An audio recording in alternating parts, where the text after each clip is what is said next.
Assalamualaikum, saya Mustaqim bin Muhammad Adli, nombor metrik 290200. Sebagai pengurus, peranan saya adalah untuk memastikan bahawa kerja berjalan dengan lancar dan tepat pada waktunya. Saya perlu memastikan bahawa semua tugas dan tanggungjawab yang diberikan kepada ahli kumpulan yang berkelayakan dan berdaya saing tinggi. Selain itu, saya juga perlu memastikan bahawa semua anggota pasukan bekerja secara berkesan untuk mencapai matlamat dan objektif organisasi. Selain itu, sebagai pengurus, saya juga memastikan bahawa soalan-soalan yang dibina adalah relevan dan berkualiti tinggi. Seolah-olah yang dibina haruslah mempertimbangkan tujuan kajian dan sasaran organisasi. Saya perlu memastikan bahawa soalan-soalan tersebut diperjelaskan dengan jelas dan mudah difahami oleh responden. Soalan yang jelas dan relevan dapat membantu meningkatkan kualiti data yang diperoleh dan membantu membuat keputusan yang lebih baik, tepat dan berkesan. Selain memastikan kerja berjalan dan menyemak soalan-soalan yang dibina, sebagai pengurus, saya juga perlu memastikan bahawa saya mempunyai pengetahuan dan kemahiran yang mencukupi dalam bidang ini. Saya perlu memastikan bahawa anda dapat mengambil keputusan yang tepat dan berkesan untuk menjalankan kajian dengan cekap. Saya perlu mempunyai kemahiran dalam menguruskan pasukan, menguruskan sumber dan membuat keputusan berdasarkan data yang diperolehi. Dalam kesimpulannya, sebagai pengurus, peranan adalah penting dalam menjalankan organisasi dengan cekap dan berkesan. Saya perlu memastikan bahawa kerja berjalan dengan lancar dan tepat pada waktunya, serta memastikan soalan-soalan yang dibina adalah relevan dan berkualiti tinggi. Saya sedar saya juga perlu mempunyai pengetahuan dan kemahiran yang mencukupi dalam bidang saya untuk menjalankan organisasi dan cekap dan berkesan. Terima kasih. Assalamualaikum dan salam sejahtera. Saya Nur Afni binti Alatin, nombor metrik 290428. Baiklah, peranan saya adalah sebagai penolong ketua yang mencari soalan-soalan yang berkaitan dan memastikan dokumentasi yang dibuat tiada kesalahan ejaan dan sebagainya. Salam sejahtera kepada rakan-rakan semua. Saya Kila Anate, nombor metrik 290373. Saya berperanan sebagai penolong dokumentasi dan menyediakan instrumen yang lengkap sepanjang temu bual dijalankan. Terima kasih. Assalamualaikum warahmatullahi wabarakatuh. Saya Azwan bin Amiruddin, nombor metrik 290108. Peranan saya adalah sebagai seorang pengumpul data kajian. Peranan untuk mengumpulkan data yang diperlukan bagi menjawab soalan kajian.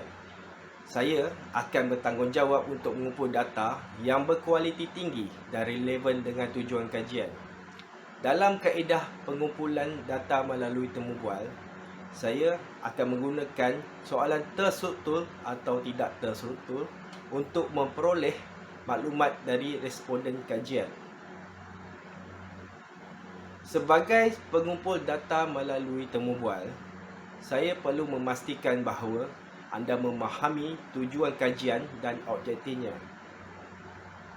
Saya juga perlu memastikan bahawa adalah jelas dan dapat difahami oleh responden kajian. Saya perlu memastikan bahawa saya mengekalkan objektiviti dalam pengumpulan data dan tidak mempengaruhi jawapan responden. Selain itu, sebagai pengumpul data melalui temu bual, saya juga perlu memastikan bahawa anda memilih responden yang tepat untuk kajian. Saya perlu mempertimbangkan faktor seperti usia, jantina, latar belakang, pendidikan dan pengalaman yang berkaitan dengan kajian. Dalam pengumpulan data melalui temu bual, saya juga perlu memastikan bahawa saya mematuhi etika penyelidikan ini, termasuk memastikan bahawa responden memberikan persetujuan mereka untuk penyertaan dalam kajian, menjaga kerahsiaan dan privasi responden, dan memastikan bahawa responden tidak terdedah kepada sebarang risiko atau kesusahan semasa penyertaan dalam kajian. Dalam kesimpulannya, sebagai pengumpul data kajian, peranan saya adalah penting dalam menjalankan kajian secara efektif dan berkualiti tinggi. Dalam kajian pengumpulan data melalui temu bual, saya perlu memastikan bahawa saya memahami tujuan kajian, memilih responden yang tepat, mengekalkan objektiviti dan mematuhi etika penyelidikan. Selain itu juga, saya perlu merujuk laman website kerajaan di www.llo.org/w ataupun www.commonly.gov bagi mendapatkan fakta tentang kajian kami. Sekian, terima kasih. Assalamualaikum warahmatullahi wabarakatuh. Assalamualaikum dan salam sejahtera. Saya Tuan Hakim Bisharin, Metik 290376. Peranan adalah sebagai penyelesaian masalah. Menyiapkan kajian dengan baik adalah suatu cabaran yang memerlukan kesabaran, ketekunan dan usaha yang berterusan. Terdapat beberapa cabaran yang biasanya dihadapi semasa menyiapkan kajian, dan berikut adalah beberapa solusi yang boleh diambil bagi mengatasinya. Cabaran, masalah dalam mengumpulkan data. Solusinya adalah meningkatkan strategi menggunakan lebih banyak kaedah pengumpulan data seperti temu bual, kajian pustaka atau tinjauan atas talian. Selain itu, menyenaraikan kriteria untuk memilih responden dan memastikan bahawa responden mempunyai pengetahuan yang mencukupi tentang topik yang dikaji boleh membantu dalam memperoleh data yang berkualiti tinggi. Cabaran ialah kesukaran untuk menemui informan yang berkelayakan. Solusinya adalah menyusun kriteria pemilihan informan dan menggunakan lebih banyak sumber rujukan untuk mencari informan yang berkelayakan. Selain itu, melibatkan kongsi atau orang dalam organisasi atau komuniti yang dikaji dalam membantu dalam memperoleh informan yang berkelayakan. Cabaran, masa yang terhad untuk menyiapkan kajian. Solusinya adalah merancang jadual dan menetapkan matlamat yang realistik untuk menyiapkan kajian, menggunakan kaedah pengumpulan data yang lebih mudah dan pantas dengan kajian atas talian atau temu bual telefon juga boleh membantu menggunakan masa yang diambil untuk mengumpulkan data. Cabaran adalah kurang maklumat atau sumber rujukan yang tersedia. Solusinya adalah membangunkan strategi untuk mencari sumber rujukan yang lebih luas dengan menghubungi pakar atau pengususan terkait serta menggunakan perpustakaan atau pengkalan data atas talian yang boleh membantu memperoleh maklumat yang berkualiti tinggi. Seterusnya adalah cabaran dalam kesukaran dalam menganalisis data, iaitu kesukaran dalam menganalisis data, menyusun proses menganalisis data yang terperinci dan merancang kaedah yang sesuai untuk menganalisis data yang diperoleh. Menggunakan perisian analisis data yang sesuai juga boleh membantu dalam memudahkan proses analisis data. Dalam kesimpulannya, menyiapkan kajian dengan baik melibatkan cabaran dan tugas yang banyak, namun dengan merancang strategi yang tepat dan menggunakan kaedah yang sesuai, cabaran-cabaran ini dapat diatasi dan kajian dapat disiapkan dengan baik. Sekian, terima kasih.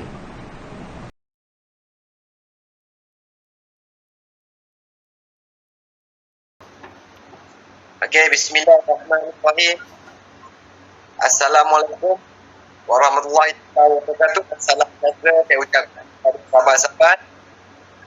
Saya Muhammad Ali, nombor 2902090.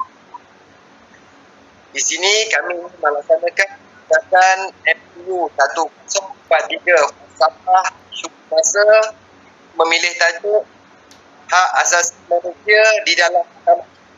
Bersama-sama kita wakil pihak PDRM iaitu Cik Muhammad Hafiz bin Abdullah. Cik Muhammad Hafiz, silakan diri.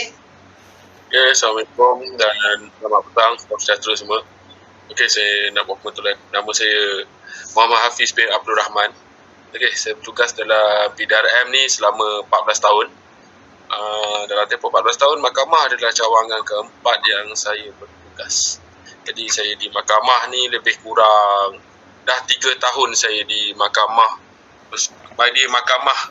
Jalan Duta, Kuala Lumpur. Okey, jadi ada apa-apa soalan insya-Allah saya boleh bantu.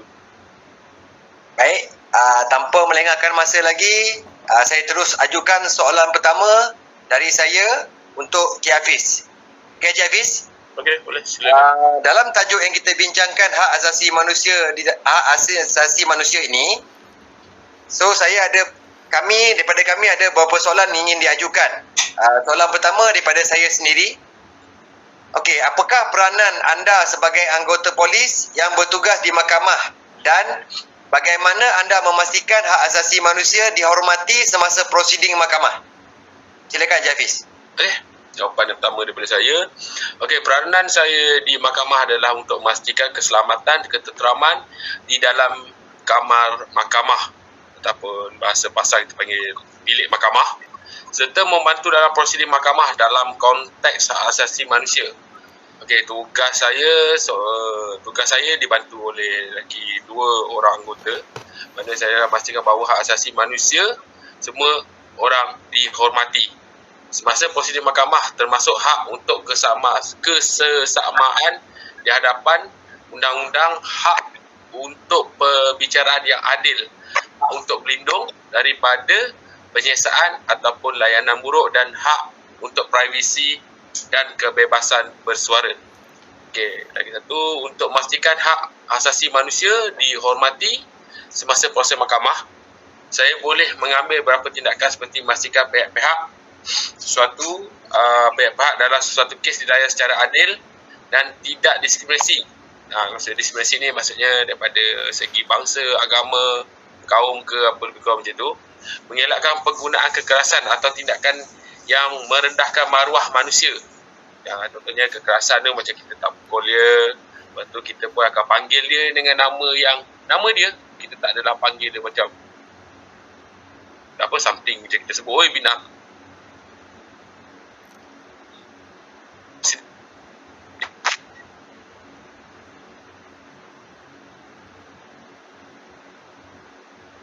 Kita untuk memanggil dia sekian-sekian. Okey, lepas tu memastikan dia akses dia kepada peguam dan pihak yang lain yang terlibat dalam litigasi adalah terjamin. Maksudnya hak-hak dia bersama peguam bela dia. Maksudnya sewaktu sebelum perbicaraan tu berlaku, kita masukkan dia dalam kandang tertutup. Kemudian dia ada hak lah untuk berjumpa dengan dia punya peguam bela untuk dia cakap apa-apa ataupun apa-apa permintaan dia. Baik.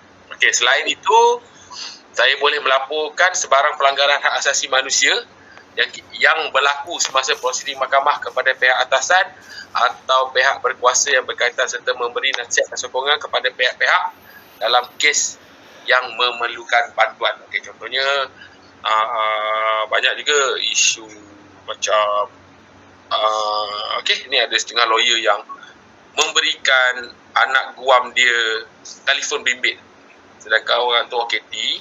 Jadi kita boleh mengambil tindakan lah, sebab benda ni memang ada berlaku dalam kamar mahkamah tu. Sebelum perbicaraan tu berlaku, lawyer bagi telefon dekat anak guam dia dalam kandang tertutup. Itu perbuatan tu salah. Contohnya lagi satu macam keluarga OKT merakam dalam mahkamah, walaupun orang kata itu hak asasi manusia, tapi kita ada orang kata red area ataupun black area yang tidak dibenarkan untuk merakam ataupun menangkap gambar. Maksud Cik Hafiz tu, tindakan yang dibuat oleh pihak peguam tu tak betul lah dan tak boleh berlaku dalam mahkamah lah, macam tu. Tapi biasanya kita tak teruskan ambil tindakan. Kita akan rampas telefon tu dan akan memberi nasihat. Kemudian biasanya kita pegang ataupun kita pulang balik telefon. Okey, baik Hafiz. So soalan seterusnya saya persilahkan kepada sahabat saya, Encik Azwan, untuk menanyakan dan juga soalan. Okey, baik. Terima kasih Encik Mustaqim. Assalamualaikum warahmatullahi wabarakatuh. Kepada Encik Muhammad Hafiz dan kepada semua rakan-rakan. Soalan kedua saya ni agak susah sikit lah kepada Encik Hafiz.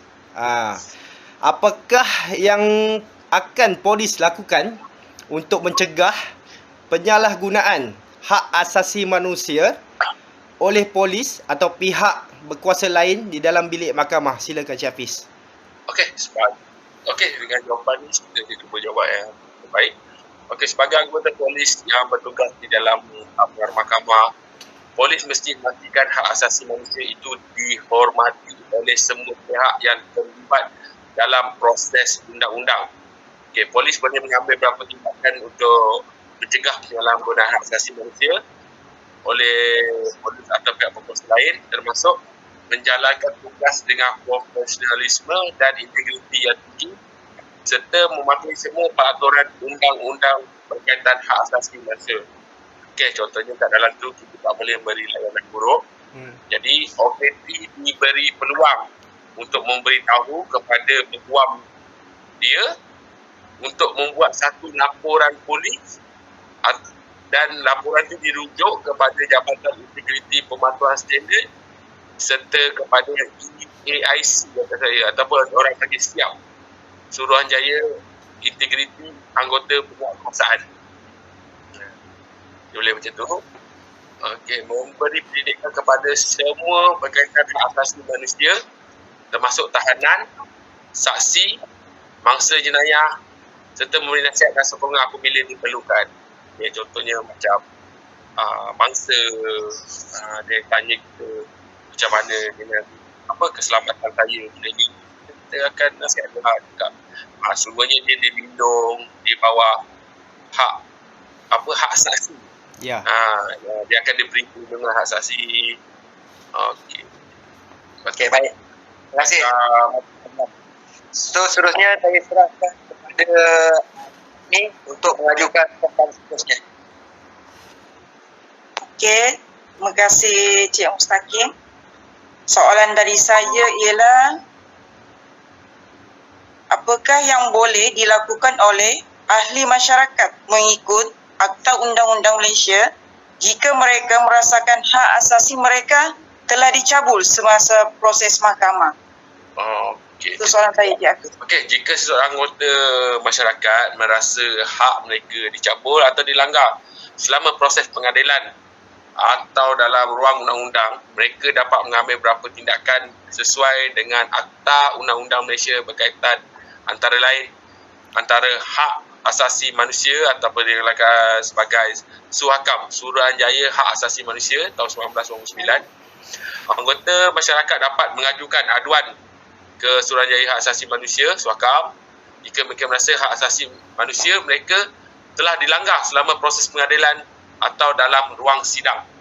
Okey, Akta Mahkamah 1964. Okey, anggota masyarakat dapat mengajukan banding atau rayuan ke Mahkamah Rayuan jika merasa bahawa keputusan pengadilan telah melanggar hak asasi mereka.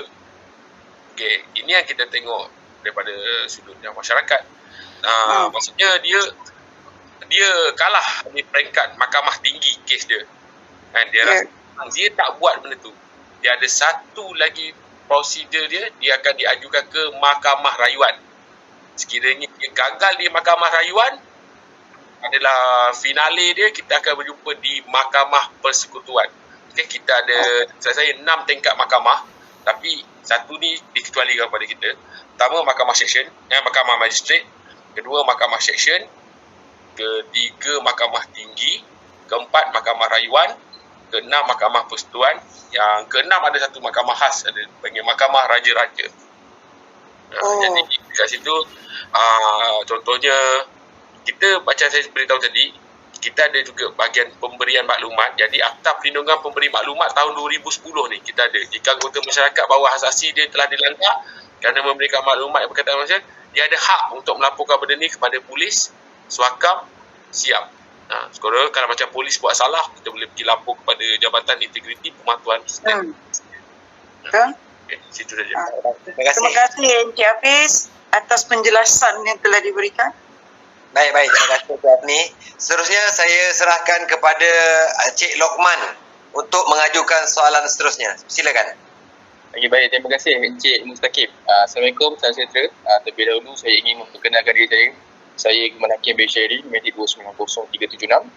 Okey Encik Hafiz, soalan yang saya akan tanya ni berkenaan dengan isu yang kita bincangkan, iaitu apakah yang boleh dilakukan oleh ahli masyarakat mengikut Akta Undang-Undang Malaysia jika mereka merasakan hak asasi mereka telah dicabut semasa proses mahkamah itu sendiri?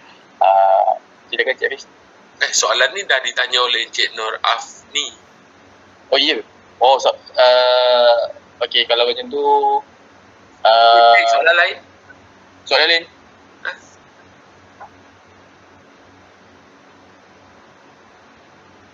Tak apa, kita teruskan dengan soalan daripada nanti Lokman kita kemudian kita selalukan dengan soalan daripada Cik Kilat dulu. Silakan Cik Kilat. Suara. Cik Kilat, tolong unmute suara.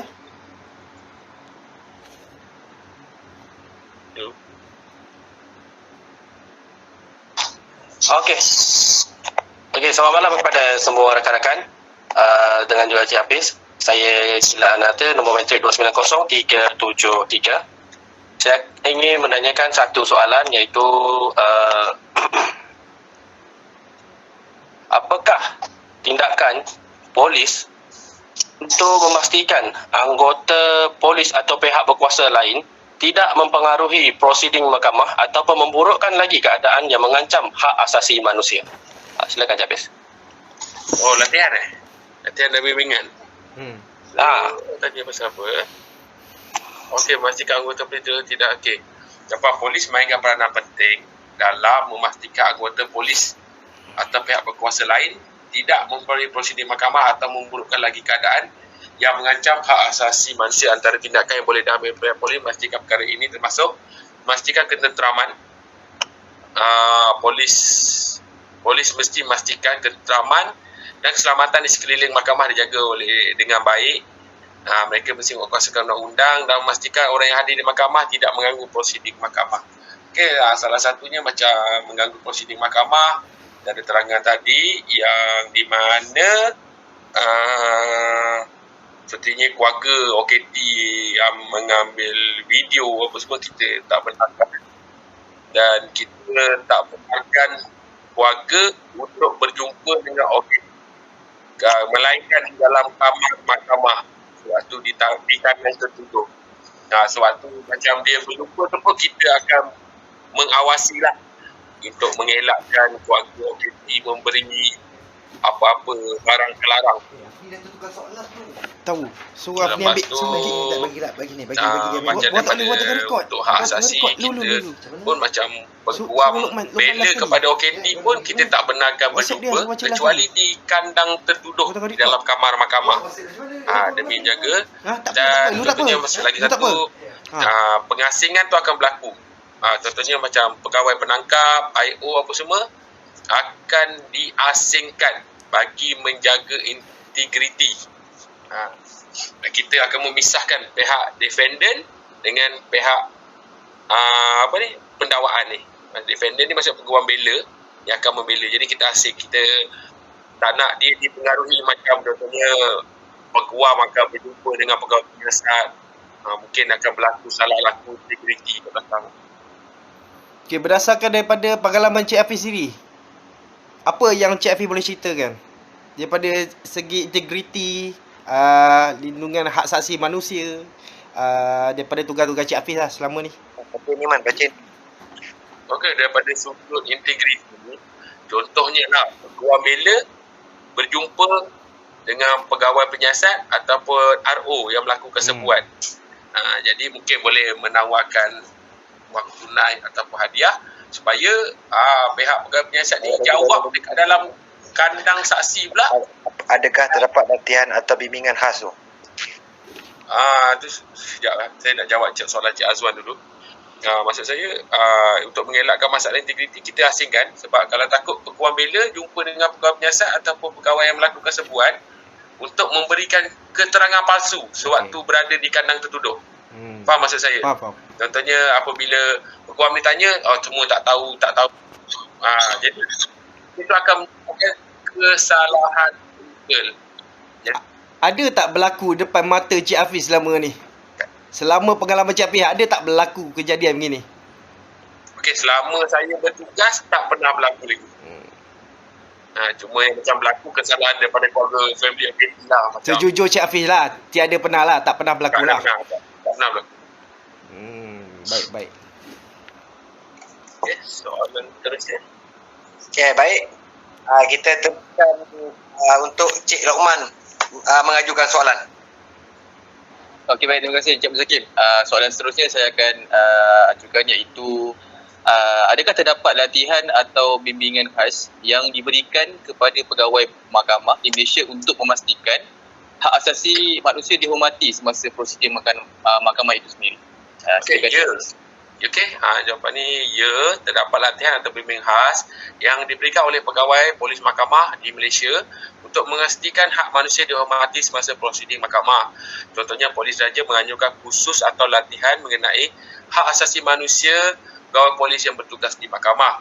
Okey, seperti yang saya baru lakukan beberapa hari lepas, kursus EPSA tentang prosiding di mahkamah, di mana kursus itu dianjurkan oleh INTAN, Institut Tadbiran Awam Negara, yang mengkreditkan masa setiap sesi lebih kurang 3 jam. Jadi dalam 3 hari mungkin lebih kurang dalam 9 jam. Untuk kita faham melalui lintasan dia melalukan satu video dan soal jawab macam okey, sekiranya berlaku macam ni, apa benda yang perlu pihak polis buat. Jadi melalui jawapan yang kita klik tu, kalau betul, berarti nyatakan kita ni faham akan tugas-tugas kita ataupun hak asasi manusia yang patut diberikan kepada OKT. Sebab ia untuk menjamin agar keadilan undang-undang dilaksanakan dengan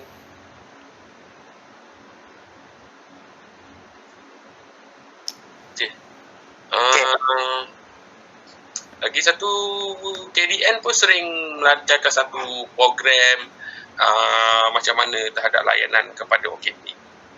Tentunya kita tak boleh melakukan kekerasan, apa benda mengangkat-angkat kepada dia.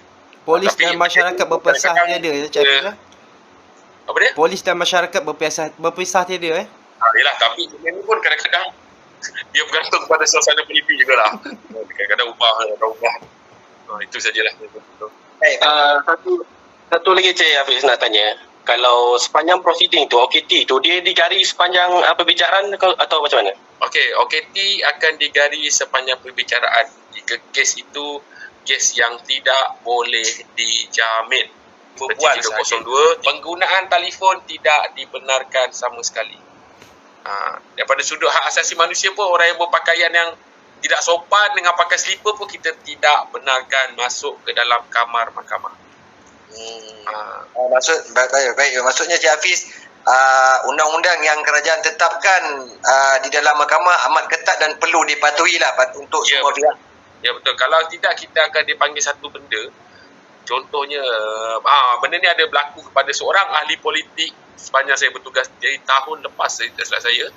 Kalau nama, kini kita bincang daripada sudut ilmiah, nama dia Lokman Adam. Masa tu dia menggunakan telefon bimbit dan kita tegur dia, akhirnya dia dikenakan dipanggil sebagai content court. Dia benda tu pun dah keluar di surat khabar. Boleh cari fakta tu, Lokman Adam tu. Dan selepas berapa minggu prosiding tu, akhirnya dia membuat permintaan maaf secara terbuka kepada pihak polis. Sebab masa tu kita tahan dia menggunakan telefon bimbit di dalam mahkamah. Jadi kita tegur dia, kenapa menggunakan telefon bimbit dalam mahkamah? Dia menafikan, tapi kita dalam tu semua ada CCTV. Dan dia ada bercakap macam, saya menggunakan ni nak type apa benda dah lah, stupid, dia kata macam tu. Jadi dia mengatakan kita bodoh. Jadi kita terus laksanakan prosedur. Baik, Hafiz. Okey, Hafiz, kami daripada kami semua, kami ingin mengucapkan ribuan terima kasih di atas kesudian masa Cik Hafiz meluangkan masa untuk kami menemu bual sudi meluangkan masa dan kami amat hargai dan bersyukur dengan apa yang Encik Hafiz sampaikan. Daripada kami ingin mengucapkan ribuan terima kasih dan kita sekian saja majlis kita untuk hari ini dan terima kasih banyak Encik Hafiz dengan apa yang di-sharekan. Terima kasih. Assalamualaikum. Assalamualaikum warahmatullahi wabarakatuh. Waalaikumsalam.